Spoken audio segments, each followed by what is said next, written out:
Começou. Tá gravando já, vou iniciar aqui.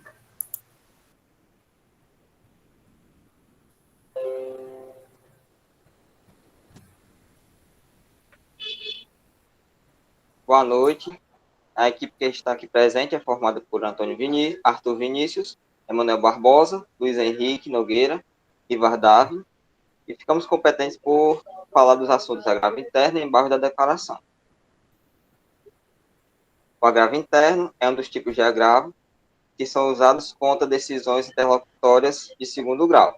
Ele está presente no artigo 1021 do novo CPC, que determina que quando houver uma decisão monocrática do relator em um julgamento de qualquer espécie de recurso, ação ou exame necessário, seja cabível o agravo interno para o respectivo órgão colegiado, respeitando sempre o regimento interno do tribunal.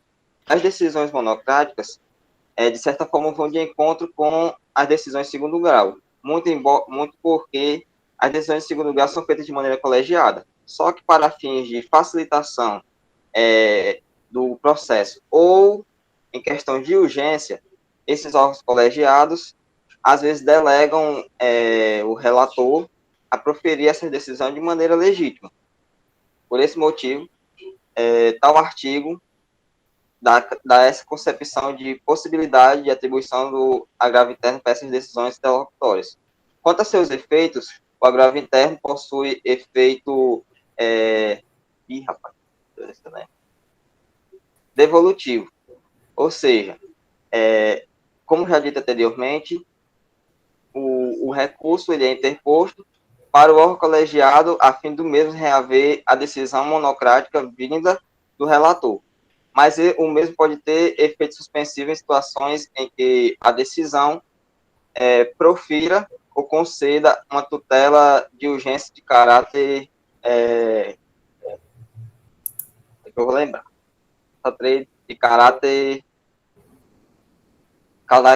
cautelar. Essa decisão não pode ser feita de ofício, elas devem ser sempre pedidas pelo interessado. Voltando para o procedimento, o primeiro parágrafo do artigo mencionado determina que a petição do agravo interno deverá impugnar especificadamente os fundamentos da decisão agravada. Isso ocorre apesar de haver uma decisão já bem fundamentada do STJ que mantém esse pensamento. As pesquisas dos fóruns e forense permite a visão de que os agravantes sempre mantêm os mesmos fundamentos dos preceitos que eles pedem na decisão que foi negada o provimento. E também essa decisão, esse recurso é encaminhado ao relator, que por sua vez deverá determinar a intimação agravada para manifestar sobre o recurso no prazo de 15 dias. Apesar de o relator não possuir admissibilidade para o juízo do recurso, o mesmo pode se retratar de acordo com o parágrafo 2º. Essa retratação pode se vir de várias formas, dentre elas, o mesmo pode se retratar, mas enviar o recurso para o órgão colegiado, ou o mesmo pode fazer outra decisão monocrática em contrariedade com a decisão anteriormente proferida. Ou também pode não fazer a retratação, e nesse caso ele apenas irá enviar o recurso para a decisão e julgamento do órgão colegiado. Também ocorre a possibilidade de que seja interposto agravo interno em decisão que negue o seguimento ao agravo de instrumento interposto contra a decisão interlocutória. Nessas situações, o agravado pode não ser citado. Deste modo, pode-se utilizar por analogia o inciso 2º do parágrafo 1019, que determina a intimação do agravado que não possui procurador para realizar suas contrarrazões ao agravo de instrumento. Afinal, o agravo de instrumento não pode ser julgado de maneira colegiada, mas, como o agravo interno pode ser julgado de maneira colegiada, as questões do agravo de instrumento serão julgadas no julgamento de agravo interno. Partindo agora novamente para o procedimento, o parágrafo 3º veda o relator a limitar-se à reprodução de fundamentos da decisão agravada para não dar provimento ao agravo interno.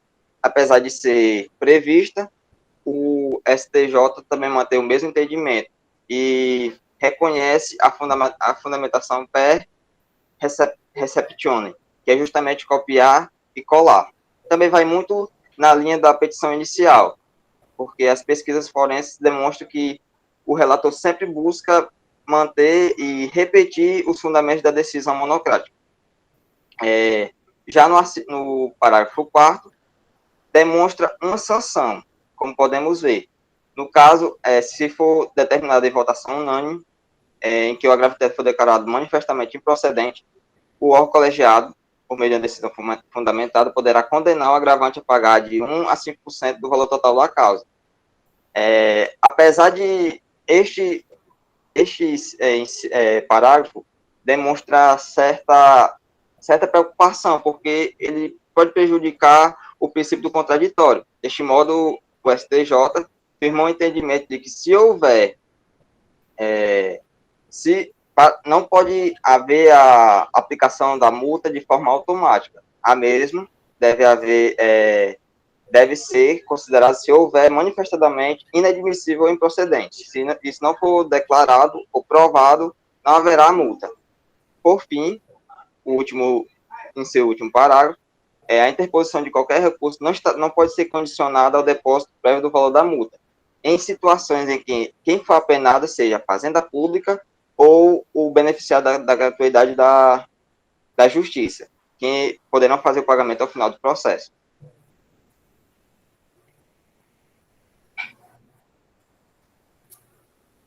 Vai passar. Rapaz.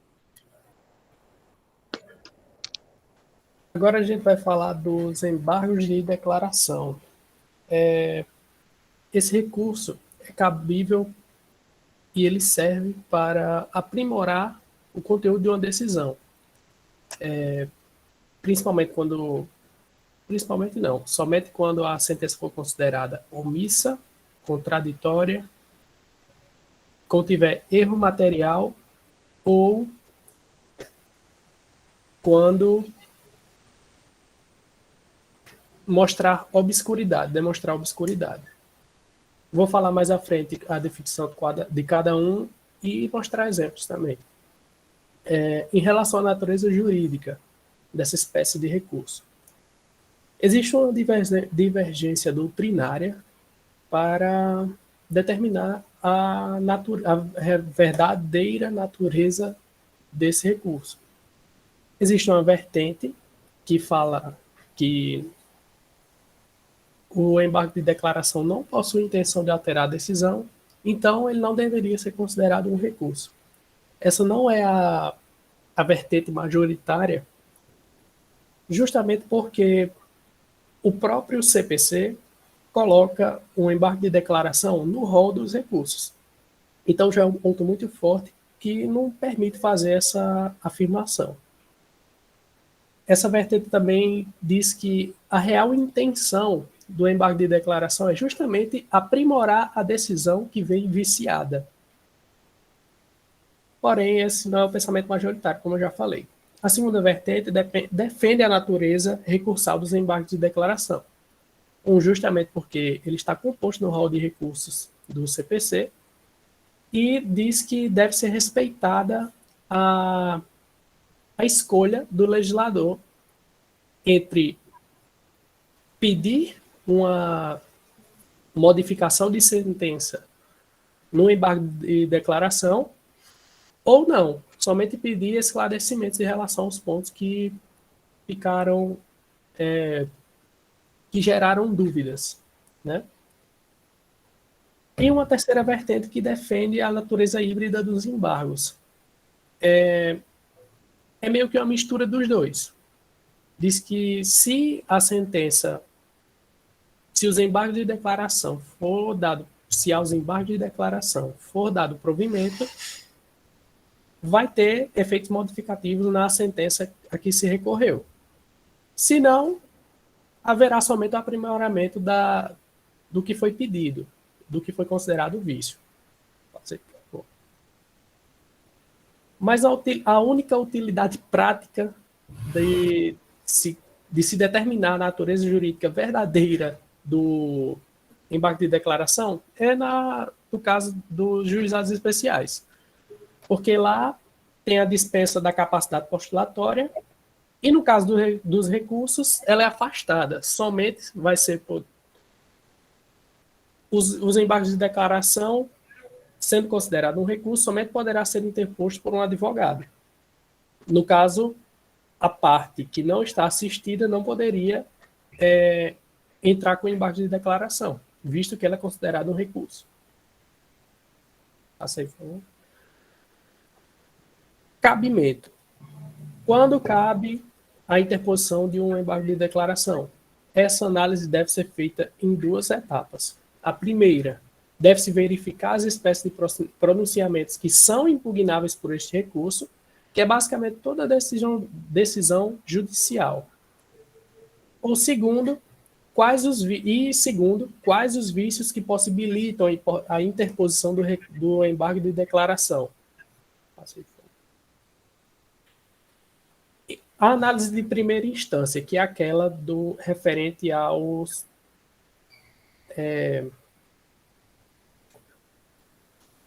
não é o que eu falei agora. Volta aí, por favor. Ah, meu Deus do céu. Verificar as espécies. Passei. Os argumentos que são impugnáveis. São impugnáveis qualquer decisão judicial.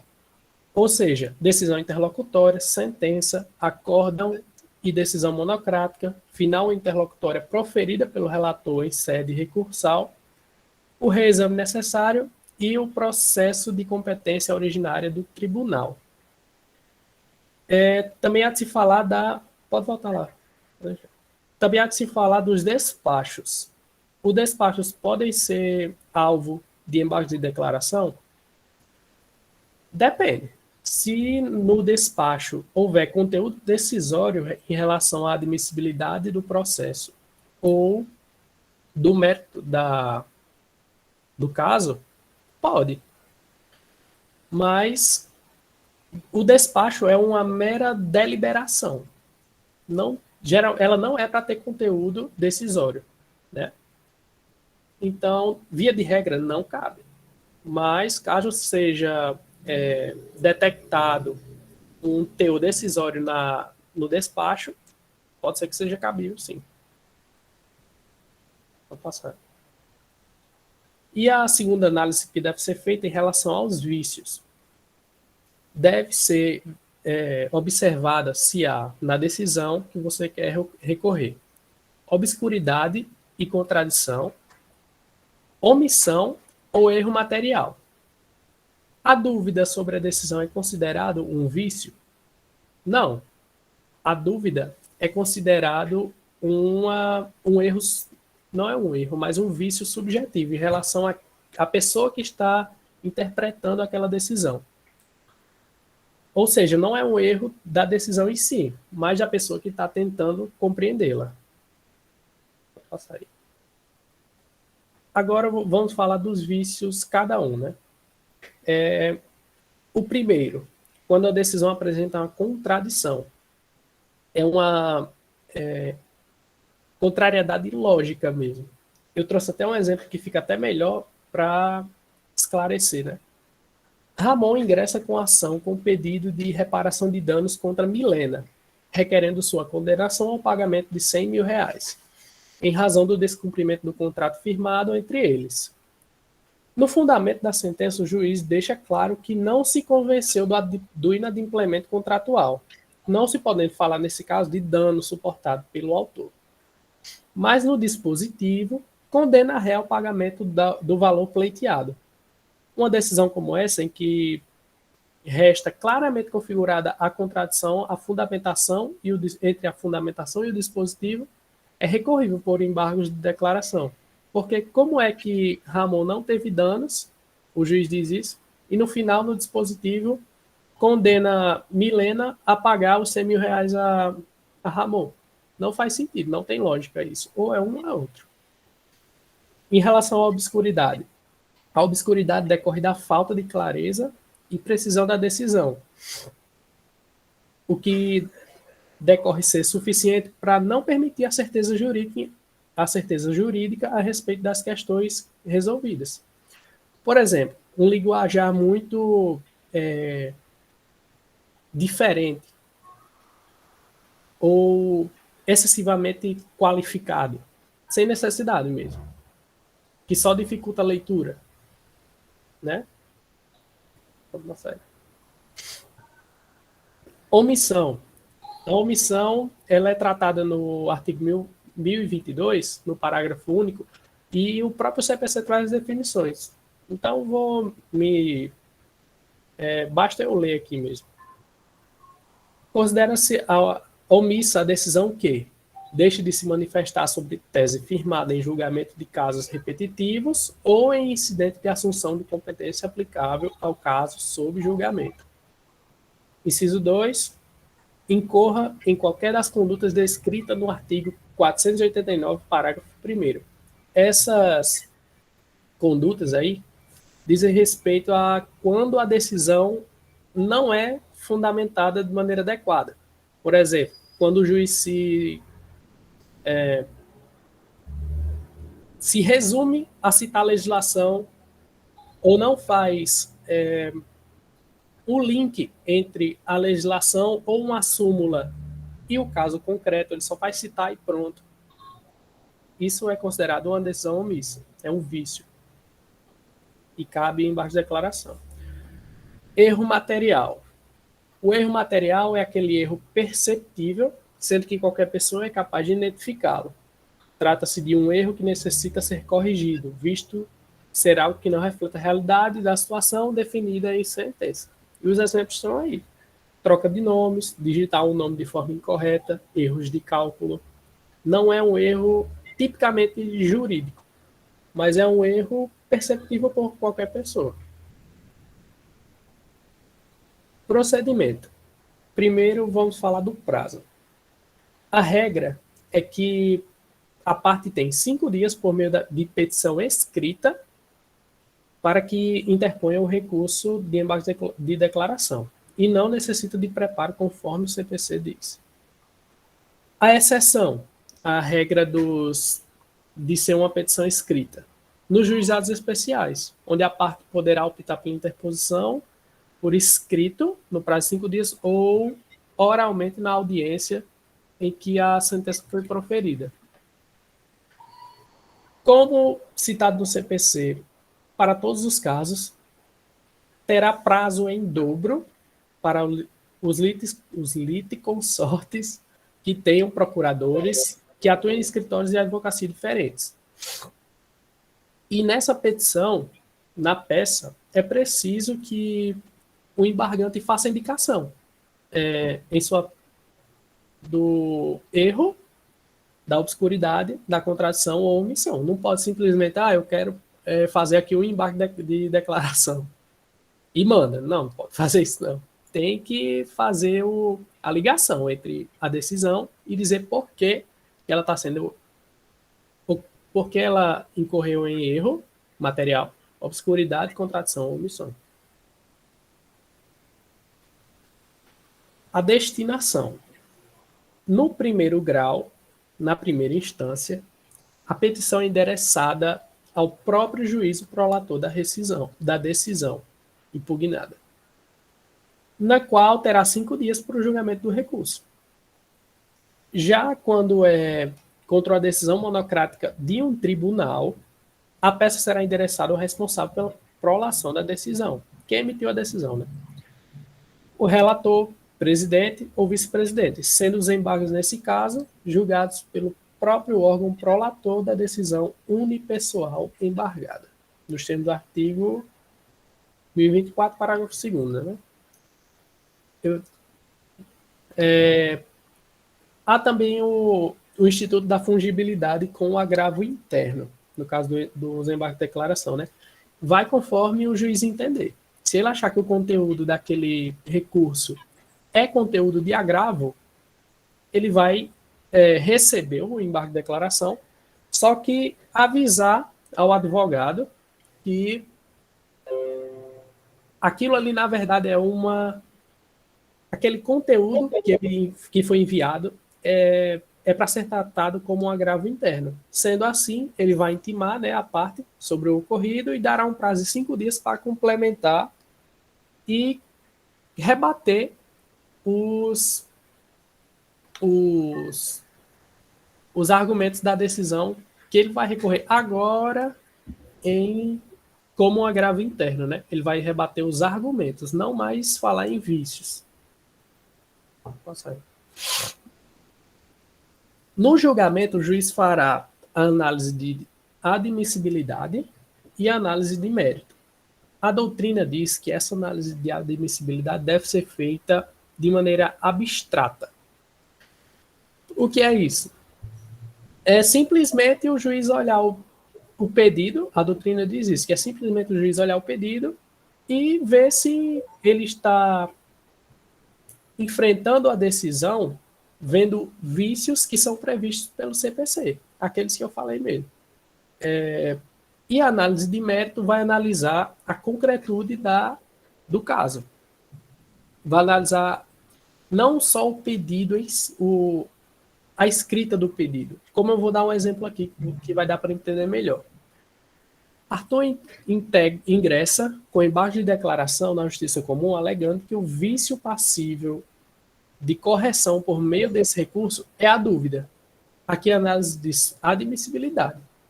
A dúvida é alvo de embargo de declaração? Não. Como a dúvida não faz parte dos vícios que permitem o ingresso de embargo de declaração, o recurso será inadmitido. Caso Arthur alegue a existência de uma contradição, sua simples alegação de vício passível de correção por meio de embargo de declaração já é suficiente para o recurso ser conhecido. Foi feita a análise de admissibilidade aqui ainda, que não foi analisado o mérito ainda do embargo. Cabendo no mérito analisar se efetivamente houve a contradição alegada por Arthur. Tendo ocorrido, o recurso é provido. Não tendo ocorrido, o recurso é negado provimento ao recurso.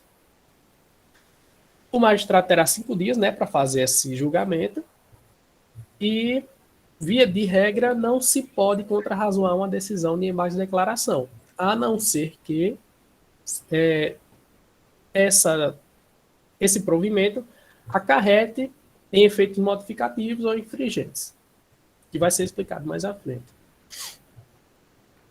As últimas considerações. Acolhido o pedido de embargo de declaração, o que foi pedido no embargo de declaração, o juiz vai intimar o embargado para, querendo manifestar-se no prazo de 5 dias sobre os embargos opostos, caso seu eventual acolhimento implique a modificação da decisão embargada.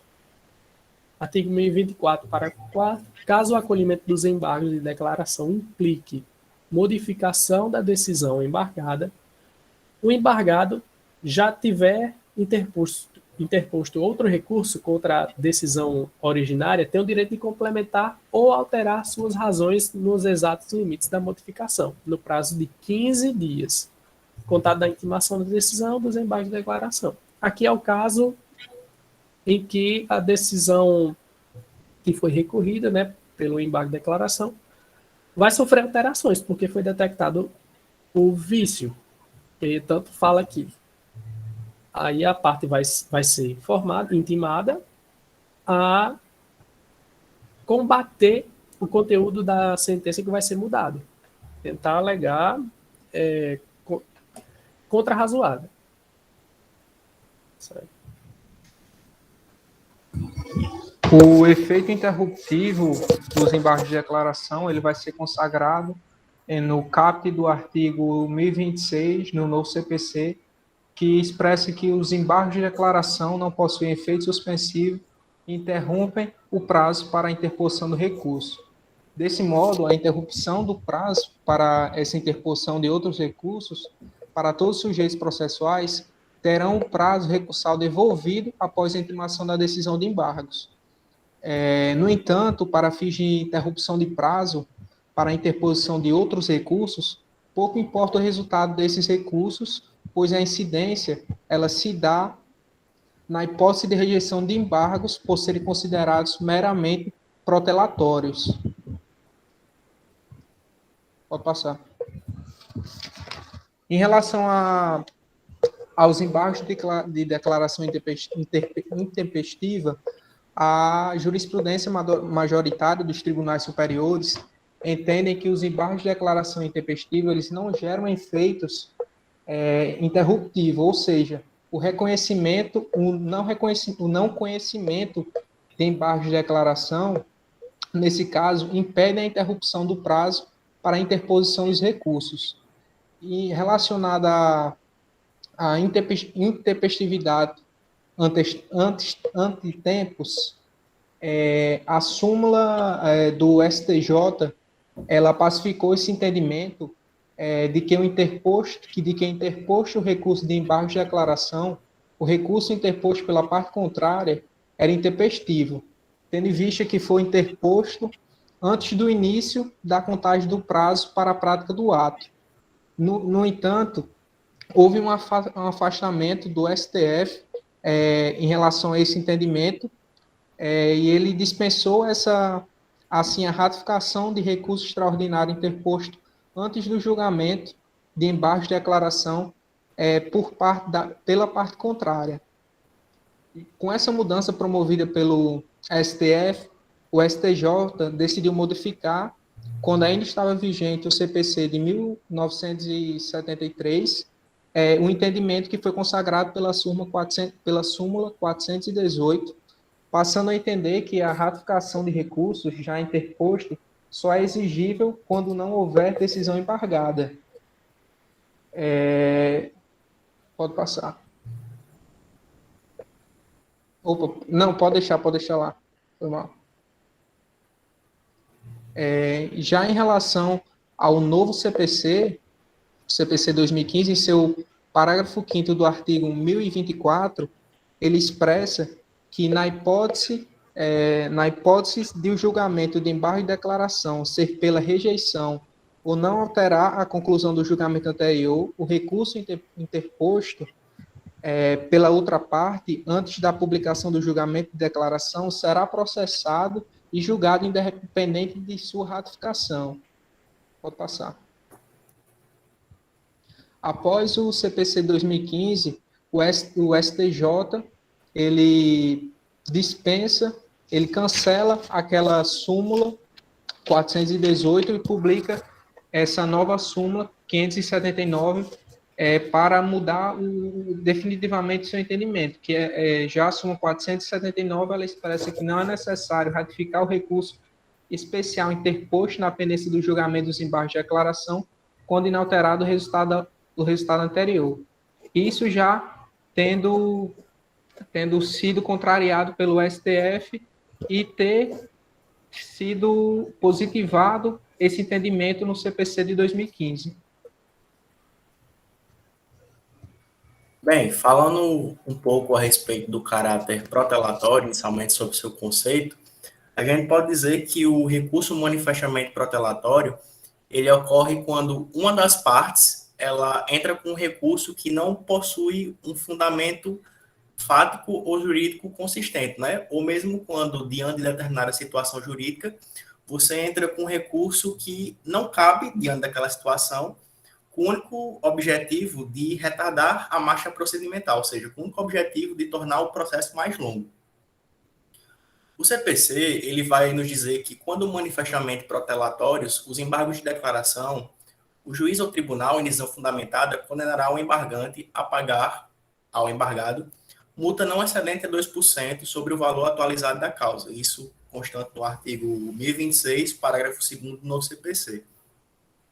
Sobre esse artigo, vai ter duas críticas muito importantes que é feita da doutrina com relação a ele. A primeira é que a taxa de 2%, enquanto para algumas pessoas pode ser realmente considerável, para outras pode ser uma taxa irrelevante, dadas as condições financeiras de cada um. Outra crítica que se faz é que essa taxa de 2%, por ser previamente estabelecida, ela não guarda nenhuma relação com a natureza do conflito que está havendo, né? Pode ser 2% desde os conflitos mais simples até os conflitos mais graves. O código, ele também traz uma hipótese para a questão de reiteração na entrada de recurso de caráter protelatório. Ele vai dizer que a reiteração dos embargos que são manifestamente protelatório, tendo a multa de 2% já sido aplicada, ele vai ser atualizado, no caso majorado, né, para uma taxa de 10%. E o pagamento dessa taxa vai condicionar a interposição de novos recursos, né? Você só vai continuar a dar seguimento ao processo se você pagar aquele valor, no caso de reiteração delitiva.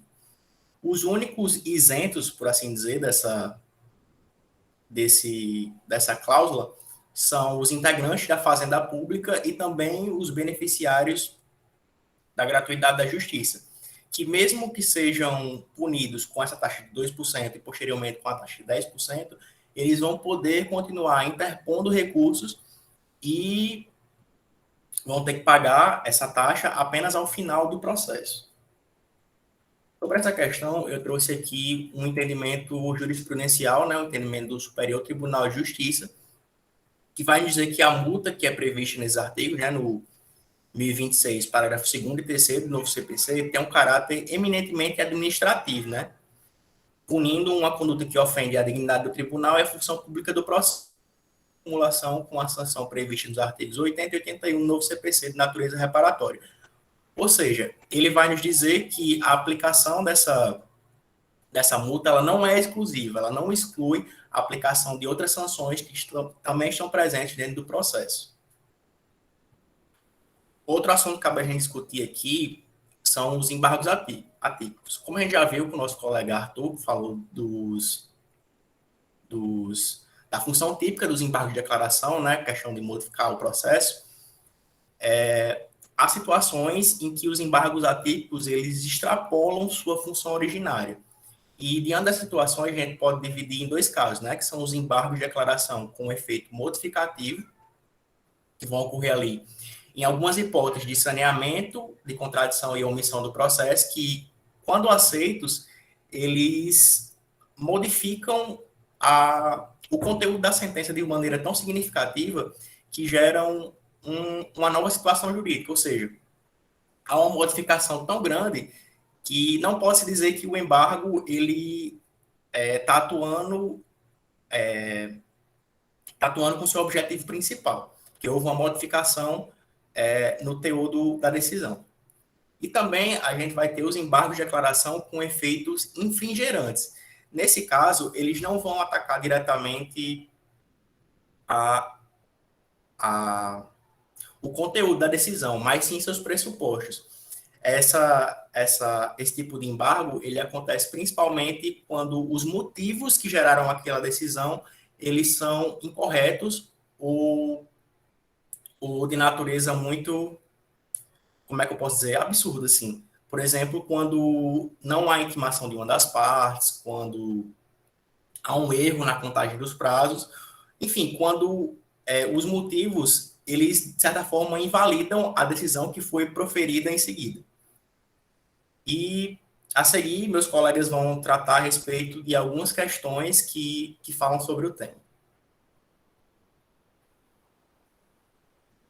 Essa primeira questão, sobre agravo interno, vamos ler aqui, é do PGM, do Rio de Janeiro, 2017. Em julgamento de apelação interposta pelo município do Rio de Janeiro, monocraticamente, o desembargador relator do Tribunal de Justiça do Rio de Janeiro decidiu contrariamente à tese recursal da Fazenda, negando provimento ao seu recurso em contrariedade ao verbete sumular do Superior Tribunal de Justiça. Nessa hipótese, desejando reverter a sucumbência, o procurador do feito deve. Como podemos ver aqui, tem um termo que já podemos matar a questão, justamente monocraticamente. Ao vir esse termo, qual dos recursos é cabível? Justamente o agravo interno, que está na letra D. Interpor agravo interno, considerando que a decisão recorrida é contrária ao entendimento do STJ. Esta outra questão tem a seguinte escrita. Em um processo, requerer-se a concessão de tutela antecipada, que foi indeferida pelo juiz de primeiro grau.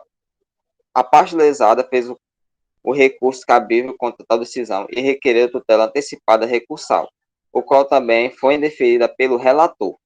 Outro termo que já mataria a questão, o relator. Deste modo, também o que irá caber é o agravo interno.